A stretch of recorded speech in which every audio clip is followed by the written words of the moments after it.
Welcome, welcome, everyone. I'm so excited today that Anna's going to be talking to us about her story. I think last time I talked to Anna, we had just bought the same obscure cultural, like a book on cultural relativism. Within a couple days, Anna can remind me, but it was pretty synchronicitous. So I knew she was going to be part of CASY when that happened. So we'll get to her right away. Just a couple things before we start, which I tend to forget. If you're not talking, please mute. A lot of us have problems processing sound. What else? Oh, autistic voices first, of course. Thank you, allies, for being here. It's been a while. I'm looking forward to today. I missed everyone. So yeah, let's support Anna, and Anna, take it away. Thank you, Dawn. I had this idea that before we proceed, we could perhaps engage in a brief exercise. I thought that maybe each one of us could share 3 words that they associate with autism or any form of neurodivergence. These could be adjectives or objects or any relevant descriptors, really, just to stimulate our perspectives. We could either say that or we could write that in the chat if that's preferable. I'll start. I would say love, connection, and holography.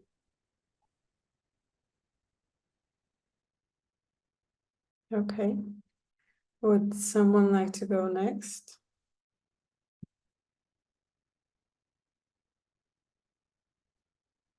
Hi everyone. Sorry. Go.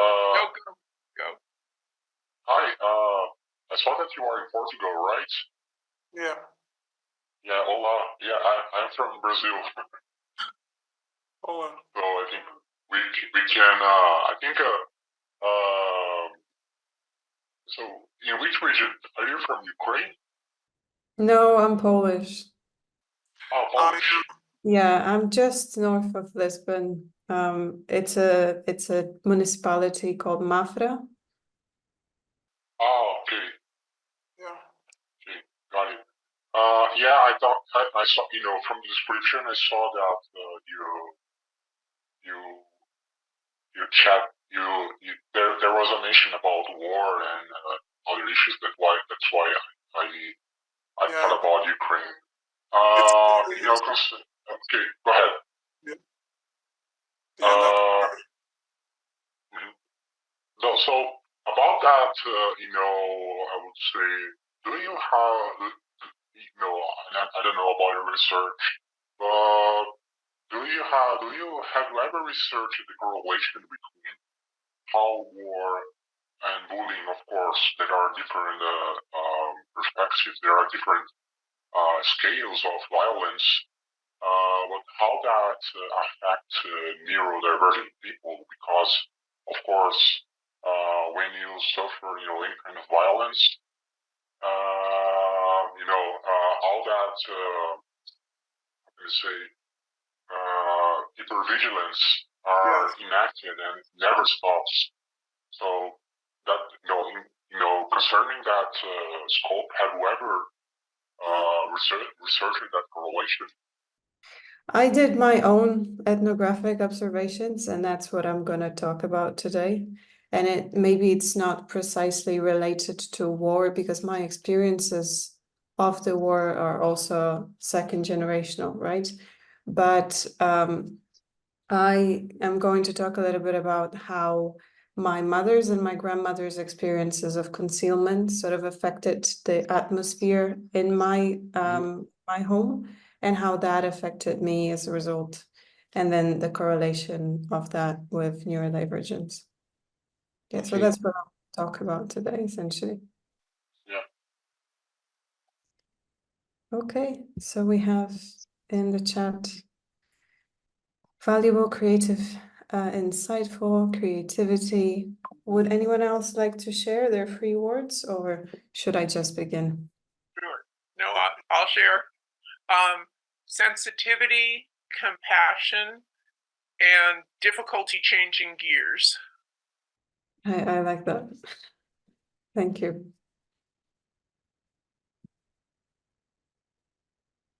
Okay. Anyone else? I'm going to say innovative. Great. Thanks. 3 times. Innovative, innovative, innovative. Thanks, Roger.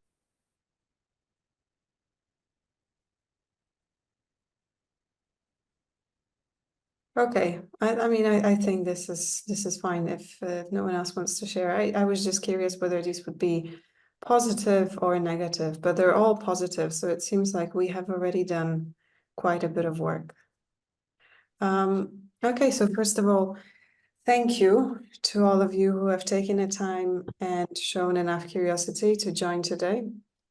I greatly appreciate your presence and will endeavor to make the next hour as captivating as possible. To give you an idea of what to expect, here's a brief structural overview of this talk. I'll start with a somewhat broad introduction, because my mind first grasps the ocean and then distills it into drops. It's much easier for me to talk broadly and then to narrow it down. Following that, I will address the questions kindly and thoughtfully provided by Mark and Dawn. And Dawn, you wanted me to also do the introduction in Portuguese. Would you like me to do that now? Yeah, just a paragraph or two for Okay. our Portuguese friends. Yeah, Portuguese speaking friends. Thanks. Então, obrigada a todos os que dedicaram tempo e mostraram curiosidade suficiente para participar nesta conversa de hoje. Não sei se agora sei que se temos um falante português aqui conosco, mas penso que este vídeo vai ficar online para outros verem, por isso talvez esta introdução seja útil para alguém. Esta palestra, acho que podemos dizer assim, vai ser proferida em inglês, mas há olá rápido da minha parte em português. Agradeço imenso a vossa presença e vou esforçar-me por tentar tornar a próxima hora mais cativante possível. From the advertisement of this talk, you know that I'm a podcast host. My podcast is called Tending to Talks, and it doesn't focus on neurodivergence. It looks into academic crossroads of areas that often are interdisciplinary, but aren't exactly studied for their interconnectedness. I was always fascinated by the nooks and crannies of all things, and because of that, I was a nightmare to my teachers in schools, asking questions that were far too detailed to even make sense sometimes. But this is what interests me. Very broad topics that then I somehow try to narrow down in ways that don't always make sense. So more generally, the philosophy of education, and then more specifically, the sociology and anthropology of education, the psychology of education, the way we come to know what we know and the consequences of this process. This is why, although I do imagine myself in academia at some point, I am very careful as to how I'm getting there, because I think it really takes an enormous amount of caution to use the language that we have, to not reproduce the same oppressive dynamic, to not rewrite the theory that already exists, but to create new avenues. And that are really inclusive. And for that, we need community. That is not a work that can be done independently. This is something that I also get continuously reminded of during conversations with my podcast guests. They all urge me to take it slow. This is why in September, I will be starting another master course in adult education, while simultaneously studying things that may not seem so intuitive, such as international law, user experience design, social innovation strategy. I know that the future of education is digital, and I'm also really excited about the opportunities it provides with itself to be really inclusive, which is why my thoughts oscillate around creating some form of digital multi-scalar think tank that would write up and execute educational, non-institutionalized projects in all shapes and forms. But until that happens, I am trying to understand my own bias and my own positionality and remove myself as much as possible from the imperial education that I also received. If there is anything specific you would like to know about me, feel free to ask directly and indirectly. I do not feel very comfortable describing myself in terms of I like this or I like that. I love animals and nature. When I say this, I mean that I have a very odd, very intimate, very complex relationship with the natural world, sometimes at the expense of my connection to the human communities. I like to be active because it helps me to make sense of all the outside triggers and helps with overstimulation. So I run, I cycle, I surf, I hike. I'm currently 28, Polish by nationality. You can refer to me as she, her, and I love the smell of fresh laundry. So who am I aside from these labels? So yeah, that was always a terribly difficult question for me to answer for several reasons. Firstly, because I genuinely struggle with categorizing all I've done. I sometimes even do not exactly see the connections between what I have done. And also because it's very difficult for me to identify with my achievements to the point of it being unhealthy even. Another reason why this proves to be so challenging over and over again is because identity is something that I always found very fluid, very interchangeable, adaptable to both organic and inorganic environments. And because having changed countries 5 years and speaking on a daily basis in 3 languages, I have many identities. And while they have areas that overlap, there are also some elements that are reserved to a very particular setting. Thirdly, because apart from being neurodivergent, I grew up in a peculiar household where I had to grow into roles of responsibility early on, and I had a larger task at hand than to discover who I was, which was making sure for the sake of my feeling of safety that things will not fall apart. And as a result, when I have truly asked myself the question of identity first at the age of 26, I realized that my body reacts to it with escapism. And this is how I knew that this is a topic that I must embrace. Movement plays an important role in the story of who I am, because it was through dislodging myself from one place and planting in another that I received all the ethnographic data that I sought to understand the self, both in isolation, in the context of the placement, and in the community. Initially, I moved in hopes of leaving behind a luggage or two, sort of aiming to abandon the parts that were uncomfortable or painful. Then I moved because it became my job. I became something that others depended on as they moved. So a constant for a short period of time, quite literally within a moving tube. Then I began moving alone within my body, either on the surface of the ground or in the water, often against the natural forces of wind, rain, or strong currents. So the space around me and within these movements, and within which these movements were situated, was evolving as I was getting prepared to sort of steer the pot of self and see what's floating in my soup. I was born into a family that had to hide during the war. This wasn't a singular case, as there were and are many families like mine in Poland. And the concealment manifested as a withdrawal from acknowledging the elephant in the room. So basically about the most important subjects, we simply would not talk about. And growing up in an atmosphere where you knew you had to solve whatever confusion you harbored within on your own, you start to neglect your emotions or completely dissociate from them. So this is what happened to me. And it's also what happened to my mother and my grandmother, the two women who have raised me. Culture certainly didn't help here, because as I was growing up, my style was very much to go against the grain. And in the Catholic tradition, there is very little wiggle room, as I'm sure most of you know.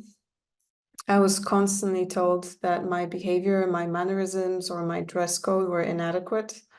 For my grandmother, looking pretty was the most certain way to fit in and merge with the crowd. So naturally, that was the one thing I despised the most, and one thing she wanted to pass on to me the most. And I'm recounting all of this to you because I think context is important, and we seem to rarely place autism or any neurodiversity within the context of war, immigration, financial struggles or poverty, familial conflicts. So being odd, right, is already, I use the word odd because it just appeals to me for some reason. I'm sure many of you may not be okay with it, but I use it in a positive sense. It's already challenging on its own. And then in situations like that, it gets really, really difficult to produce adequate responses to the outside world. And it was through this inability to produce adequate responses, especially in social situations, that I first realized that I'm different. I had my little habits, such as always taking an even number of steps, touching a doorknob an even number of times. I had to do everything an even number of times. I had even a pattern of walking that I really didn't like to break, but I didn't share this with anyone. And I even hid these habits when I was in the company of other people. I also really liked to open a wardrobe and talk to myself. I would imagine I was having dialogues, and this is also how I would practice English. And my mom found that seriously odd, but she never told me off for it. She just made fun of me, which I suppose was in some way better. Not much though. But it wasn't until I started drinking really early on that I had my first visit to a psychologist. I started drinking early on because I desperately wanted to fit in and to be cool, as most kids do. And I had some really questionable friends at the time. I was not good enough to hang out with kids who would become doctors and lawyers, and I didn't mind the hooligans because I didn't consider them beneath me. In fact, I was interested in them.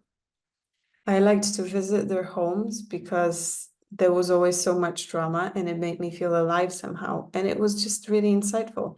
It wasn't superficially organized to paint a pretty picture. It was just raw life.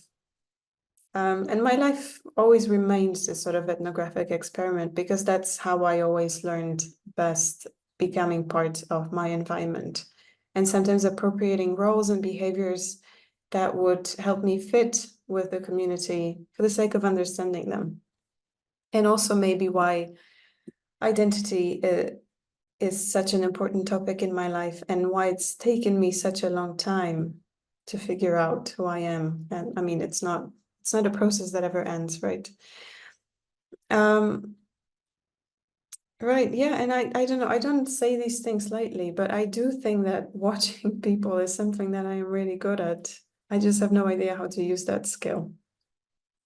When I went to middle school, I left my hooligan friends behind and I discovered learning, and I really liked that. I became obsessed with literature and geography. I had to know all and as fast as possible. And this is also when I first started writing. It's also when I first felt completely excluded from my school community and even ridiculed by older girls. I just think that people found my behaviors annoying. I was very honest, and to many it felt arrogant, I suppose. It was around this time that I learned to control my habits. And basically everything that happened later was just a part of me learning how to act like everybody else. Then in high school, I was fortunate enough to meet many very odd people, and the degree of weirdness that was tolerated was much higher. This is when I set a goal for myself to become a neuroscientist. I never became a neuroscientist. I studied biology and psychology, but by the time the exams came, I started panicking. I was confused. I felt like I have forgotten everything. And basically, I performed really poorly on my exams. I lost the offer I received from University College London. And because I really needed to leave home at the time, I decided to leave anyways, and just to start a degree that I could get into, which was tourism. And I always wanted to travel, so in my mind, somehow that made sense to me. It wasn't the wisest of choices, but it did allow me to make some more ethnographic observations. And during university, I basically worked more than I studied. I was also grieving the loss of my grandmother, who passed away just before I left home. In the second year, I landed a scholarship to Malaysia, which was a really nice break. I spent 6 months smoking a lot of pot and making some cash on the side, writing assignments for other students. And when I returned, I graduated, I went back home and I panicked again. And this is when my friend asked me to accompany him to a flight attendant recruitment day in Warsaw, to which I agreed out of courtesy, despite hating flying and basically I'm claustrophobic, so being locked up in something that I cannot control is my biggest nightmare. And long story short, he didn't get the job, I did, and I moved to Dubai. By now, my life must seem to you like the least likely thing always happens to me. And it does feel like that somehow. Sometimes it does. I could also spend another hour talking about how being a neurodivergent flight attendant feels like. But in short, it is an Olympic challenge every day. Just a test of your boundaries and patience. But I did get something incredible from this experience. I get to see the world. I got to measure myself against it, and I learned a thing or two. I learned that much of what I was taught about the world is untrue, and the reality of inequalities, poverty, access to education, and hegemony is so much worse.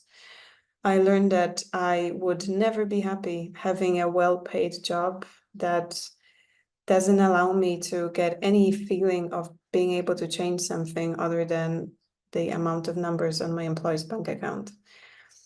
So as COVID struck, I left that job, and being at the mental place of really needing to figure out who the heck I am, I decided to give myself a break. And this is how I ended up in Portugal, where my movement changed completely. It became routinely, it became organized. I finally took care of my sleeping and eating schedule, and all those horrible monsters attacking me from within the void, I actually sat down with them instead of running away again and panicking. So I don't know how much of that story is something that a lot of neurodivergent people can identify with, and how much of it is just a human story.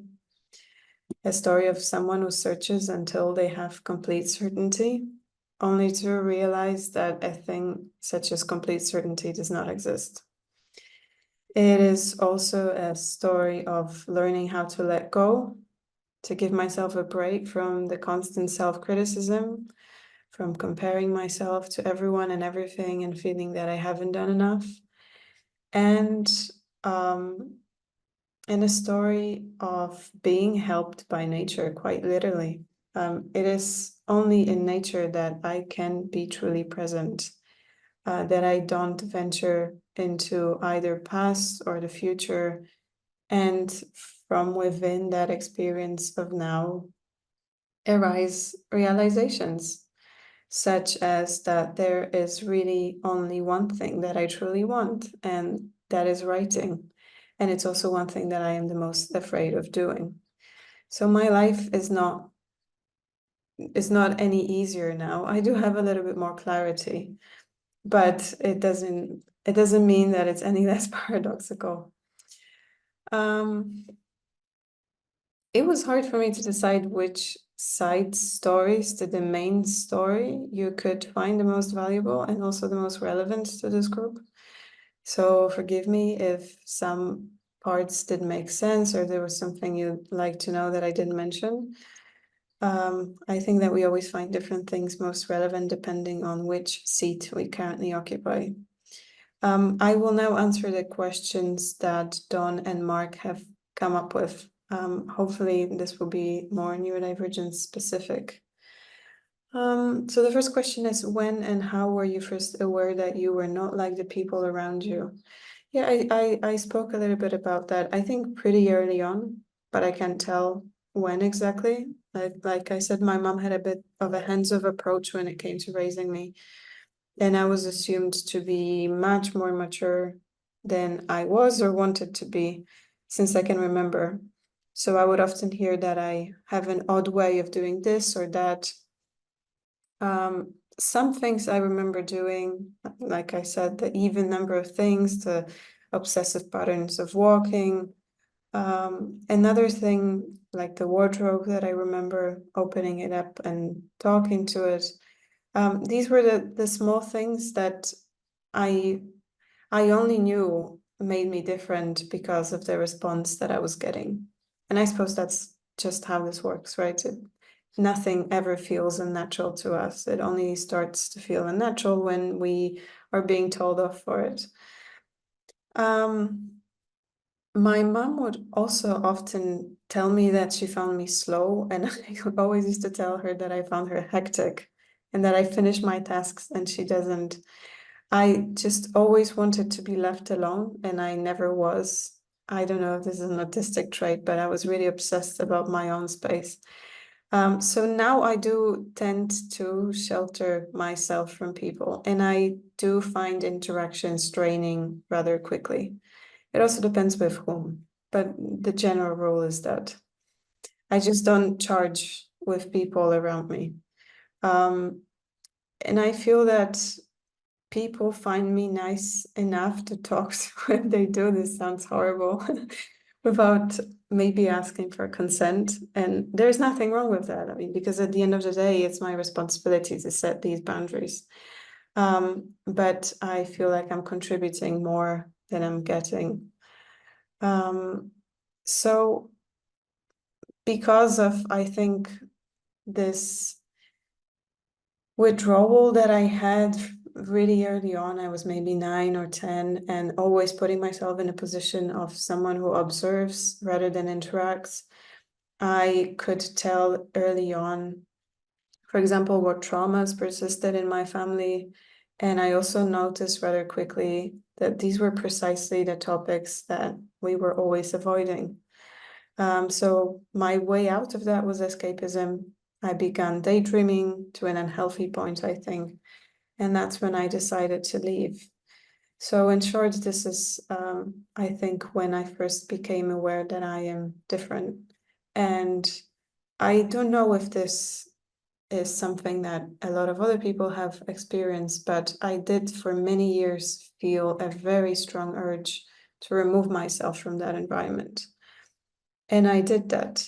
And I don't know whether that was out of curiosity of who I was outside, or whether because I felt like I really couldn't express myself completely. How did you navigate knowing that you were essentially a culture of one? I guess this came as a result of the information I was getting from the outside world. I never felt truly comfortable. I wasn't being rejected from social groups, but I always knew that people see me for someone that I am not entirely. I was quite funny, and I think this is what helped me get friends and jobs, especially in customer service. I am really bad with customer service. I just couldn't connect, and I found that the things that mattered to me were not the ones that mattered to most people. But now that I think of it, I guess it could also have been a matter of better communication. Had I known how, I was raised in a very reactive environment, so I didn't have much patience. I hope that answers it somehow. What was the hardest part of trying to live biculturally, both before and after you were identified, either officially or through your own rubric, right? So I was never diagnosed officially. I am a self-diagnosed neurodivergent.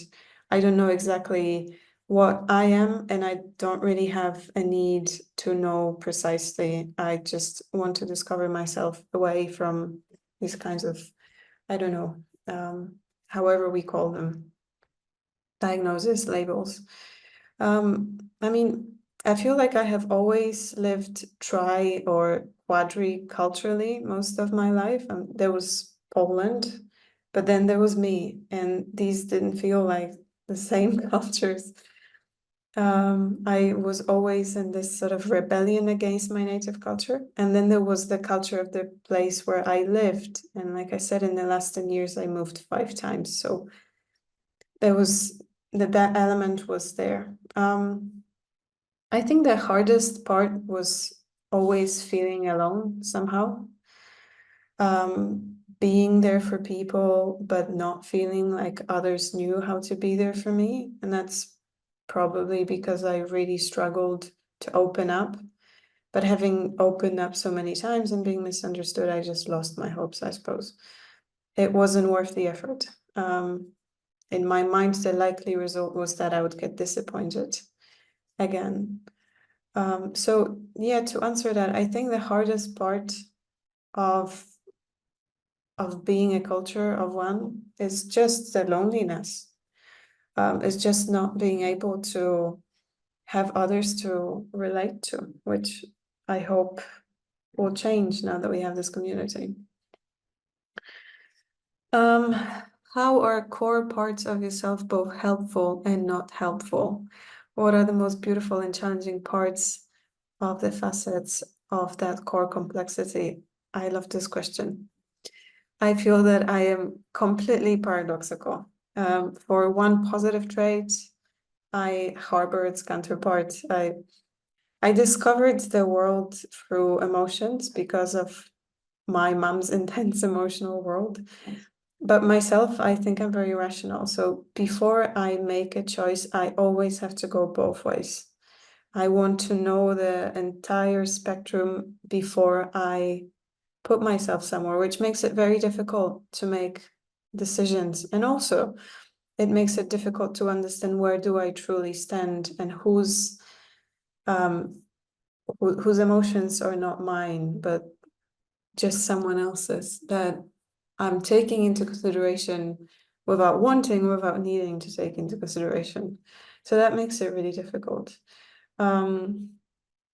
So it took me a while to feel like I knew myself, because I was always capable of those two opposite things at the same time, and that's really confusing. But at the same time, I had a strong sense of responsibility. So one thing that I always had in my mind is that the important thing is that I don't hurt anyone. And I found this trait important because I think that if you find yourself spread across many different ideas and feelings, you will inevitably attract a lot of people that want to manipulate you. You will at some point in your life attract narcissists. And setting boundaries and respecting them, mostly yourself, right? Because you have to respect them yourself before you can really reinforce them to be respected by others. It really helped me. Because it happened in the past that I was very close to getting maneuvered into thinking that I got myself there, which was not at all what happened. I don't know if I answered this question or if I went too far, but yeah, here it is. And the last two. When you think about being a part of a culture that understands you now, how does that make you feel currently and as you reflect back on your life? I mean, it feels like I can breathe. Feels like I can share all of those things and not be afraid that it's going to sound weird, it's going to offend someone, or someone's going to judge me. I didn't share for a long time how I felt, how often I would feel misunderstood to not hurt anyone. But then I began having psychosomatic pains and conditions that just couldn't be explained by conventional medicine. And it was not exactly a choice for me to just focus on what's happening within. I was quite literally forced to do it by my body. So I guess I just want to share with you all this, which you probably can tell already from my story. Being on the spectrum, or being queer, or being divergent, or being able differently is hard enough already as it is. And then being without familial support, or growing up alongside abuse, or being parentified can really deepen that negative experience. So, however we turned out, we need to give ourselves a pat on the back because we persisted and we survived and we are here today. And in the world which is not made to accommodate people like us, quite on the contrary, that is really, really a big challenge. So yeah, cheers to us, I guess. What kind of culture do you want to see unfold and or help build? I think a culture that doesn't compromise, a culture that isn't guided by any particular energy, but that takes over the system and surprises us with, just sort of plans that this ecosystem can bring forth, a third space, so to speak. And I am hopeful that we can collectively come up with completely intersectional culture that feels personal to each one of us and is constantly open to being reshaped and redefined. So it's definitely not fixed. Yeah, I think that's all on my part. 40 minutes. I thought I would be talking for like 20. I was really stressed about the time. Yeah, thank you so much for listening. Oh my God, Anna, that was so perfect. I am certain that many, many people here identify with absolutely everything you said. And I personally needed to hear all of that. We're such soul sisters. Like last time we talked, this happened where we were both saying things we needed to hear. And it was just the other day I was talking to somebody really close to me who's autistic and discussing the abuse of my own childhood on every level. And you wouldn't think it, but we were agreeing that autism actually saved us. Like there's some inner core, this pressed diamond that is never shaken. We can go through these things and feel shattered, and but there's something there that's deeper than that, and it seems virtually indestructible. So I was hoping you might talk about that just for a minute. Yeah, I think it just helps you to remove yourself sometimes from that situation. And I can't exactly explain what it was for me. I just had this really strong belief that I I don't know, I don't want it to sound like a cliche, but that I am meant to do something that is just more important than all these terrible things and all these unpleasant situations that I have found myself in. And it just a force of some sort. I can't really, there's no way I can, I think a lot of people would probably try to explain it with faith of some sort, and maybe it was a faith of some sort, although I don't believe in anything that can be named or that has been named in any of the books that we have for those things. But and again, I'm not entirely sure whether that is something that is common among neurodivergent people, but I think just a fight for our own survival, maybe just the kind of energy that helps you to push through because for some reason you know that you are valuable to that place where you have found yourself in, even if the outside world is not, so sure, is not so convinced of your value. There's no way I could name it in any way. I think it's probably the most intimate and also the most inexplicable parts of who I am, and I think of who all of us are, right? Something along those lines. Yeah, resilience, yeah, absolutely. I'm just reading what people have written in the chat. Yeah, resilience is something that, I mean, it's like I said, it's what made us persist. And it changes everything that you are. I think from that point onwards, it's not just about living, it's also about changing the conditions of life for others, right? The need for community, I think it becomes evident the moment you manage to, I don't know, save yourself, if I can call it that way, however that saving may feel. Yeah.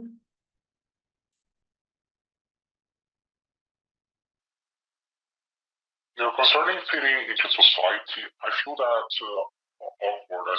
that awkward feeling as well, because from school to my parents, I've been really really exhausted, really burned out. Of course, I also had psychomatic chronic pain in my body. Dealing with anxiety, sometimes, being nervous because I wasn't fitting into school, and then of course family, and then of course university and other ways. I had some friends and some good interaction, but at workplace or other workplaces, I struggle a lot.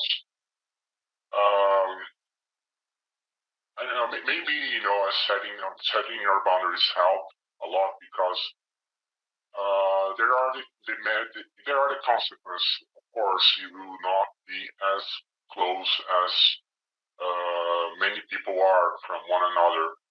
On the other hand, you will have like that kind of peace and calm for you. I also relate to that a lot, because it is priceless, having that peace and having that calm for you as well. And mentioning about your path, like from different scopes and different actuations. I remember that I read a book from a man here in Brazil. He had a book. He had an institute here which helped disabled people in education. And I watched his conference as well as I read his book. And he talks about the changes we had from the the changes that we want and the changes that we are forced to do. For example, I'm graduated in law. As I wasn't, finding a job, I entered in the program of specialist there, which is a company which also has which is also established in Portugal too, though it's from Denmark. I had to learn technology, IT, and programming to reshape my future. So that kind of changes that you don't see coming, but it helped me a lot to make more healthy relationships and not being a hostile environment, which is the law area. It's really hostile. Yeah, it is. Yeah, and this is why at the beginning I asked for the 3 words that you associate with autism and neurodivergence, because most of us come from a place of really negative experiences, right? And the way we relate to ourselves can tell so much about how much work we've already done and where we are on this path.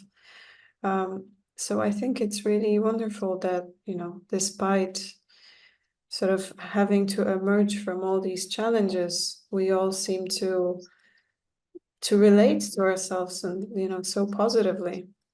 But yeah, the exhaustion that you talk of and anger, I was a really angry teenager. I would get really, really angry really fast, and there was no way for me to explain this. And it was in such a, juxtaposition to how calm and reserved I was at just sudden, bursts of anger. So I guess, yeah, I mean, we all react to it differently. And psychosomatic pains are one way that our body's letting us know that it cannot take any more of that. Other ways are probably more verbal, more vocal. But that can probably lead to us being even more excluded in life, right? Make it even more difficult to build something, a family, a career, or whatever it is that we want in life.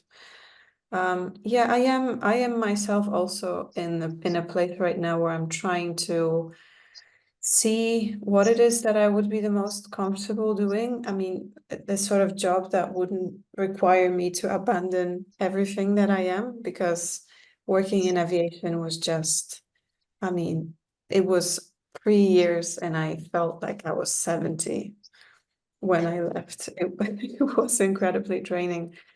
And before that, most of my jobs were in customer service, because people look at me and they think, okay, she seems really quiet and nice and she's going to be wonderful to serve the people. And it's something that I just feel extremely, extremely uncomfortable with. So it's also learning how to communicate yourself to the outside world in a different way, in a way that, you want to be received, that I think it's very difficult. And it takes setting boundaries, because it's the only way we can do it. I mean, we have no control over how people see us. We can only tell them how we want to be seen, right? So, yeah, I mean, I do relate to a lot of the things that you are saying, and I'm really happy to hear that you have managed to find a way to re-educate and to find something that feels more comfortable and more peaceful, because yeah, law can be a really hostile environment. Yeah. If I am trying to find the link of interview that guy that I mentioned, he got tetraplegic when he was a teenager. He planned to do medicine, to study for medicine, and then he reshaped his path. So if I find that interview, I'll send you that advantage that you have, that I also have, that we both understand Portuguese. What is his name? Okay. I will have a look. I really like the work of Paulo Freire, but that is not going to surprise you, right? He's super. Yeah. Of course, he's really famous here in Brazil. I love it when people make connections like this in real time together. That's great. And we so often don't hear from you, so it's really nice to hear about your experience today. Thank you for that. Make sure that folks have a chance to jump in since we're coming up to the hour. I don't want to leave anybody out that's been pondering, has a little bit of a slower response. I'd like to just say thank you for giving testimony to your life. I could relate to every single instance of it. I never made it through school, and I never made it in big business. I ended up hiding out, but I'm age 74, so I didn't get a diagnosis until my 60s. And I think that makes a huge difference. I think we have to really focus on getting people diagnosed much younger. And I think that's mostly, for the most part, happening now. But I also want to reassure you that you're doing really well. You're young, and you're doing extraordinarily well. From my perch of 74, I can tell you you're doing well, and you're going to be able to create the life that you want. It's going to happen, so just want to reassure you of that. And then I have to leave because I have to go run an art group for some folks. So, but thanks. It was a pleasure hearing what you had to say and about your life. Thank you. Do you know when you'll be giving your talk? Pardon? Because Do you know when you'll be giving your talk? Because I would love to listen.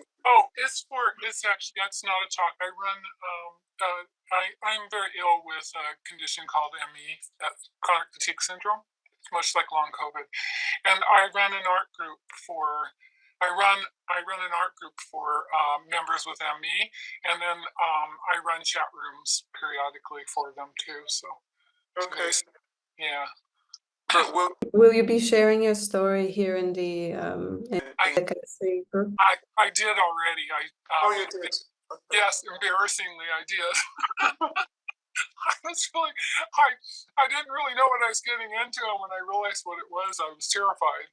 And I had 2 days to prepare, and I thought, well, everyone here is a scholar, and I'm not. What am I? But I got through it. And it's up. You can unfortunately see it. I will see it, and I'm sure it's not going to be unfortunate. It is good.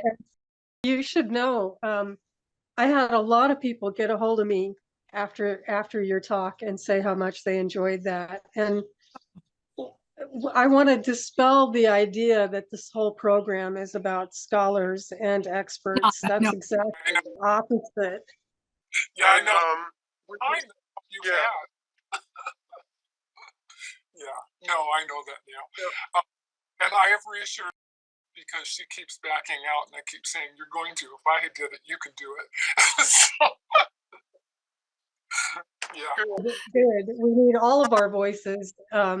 And so many of our experiences are the same, whether we're scholars or not or whatever. And so that's really crucial. And I appreciate your being brave and doing that. And we need our elders. What you just said to Anna.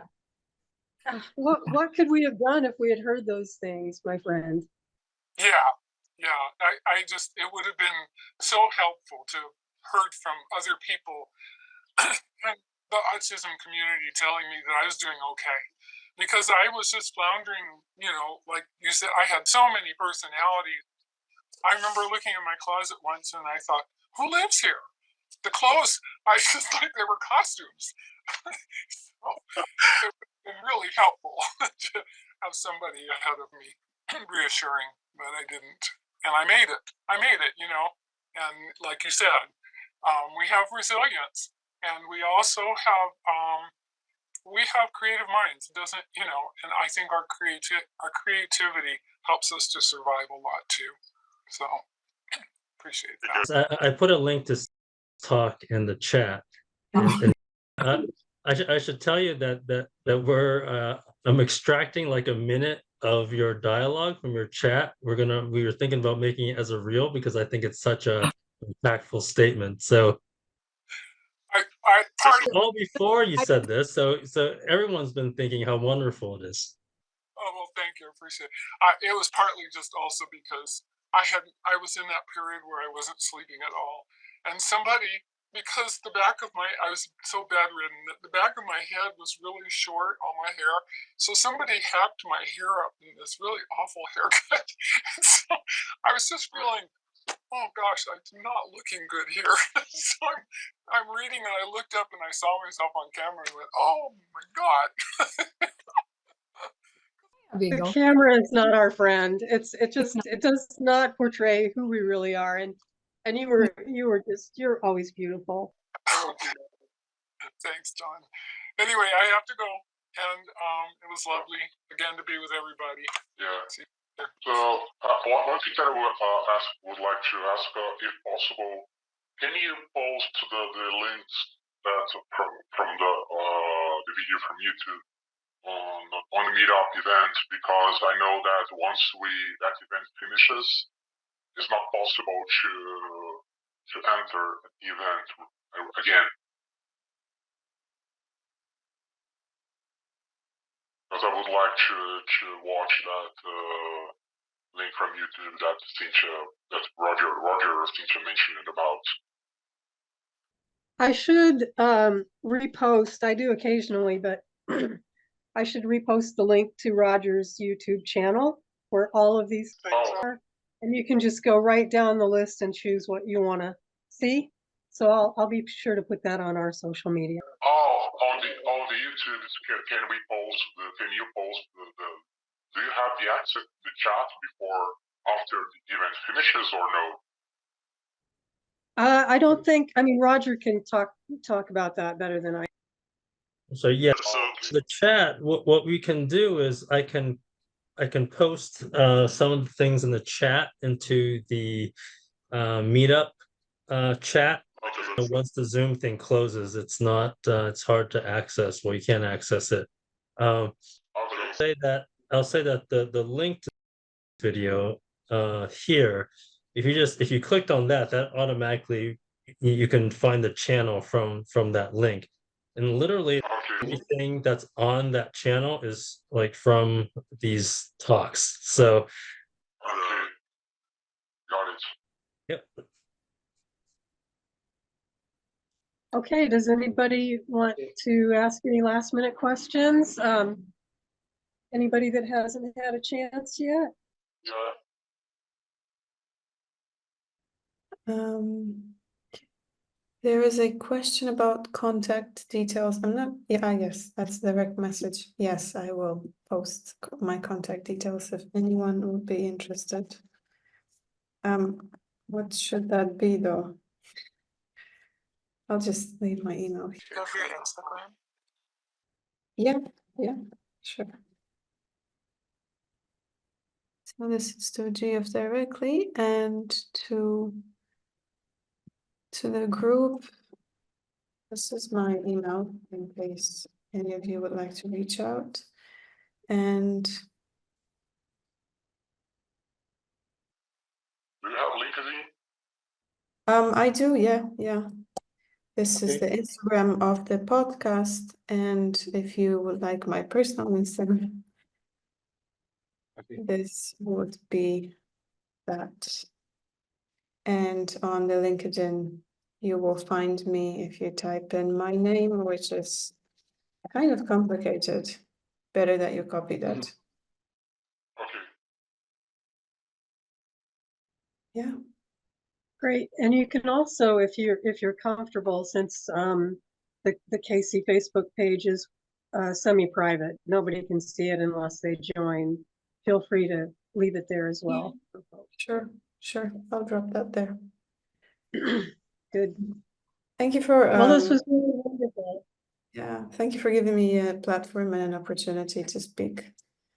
I think I did not realize how much I actually needed that. I never spoke about these kinds of things like that.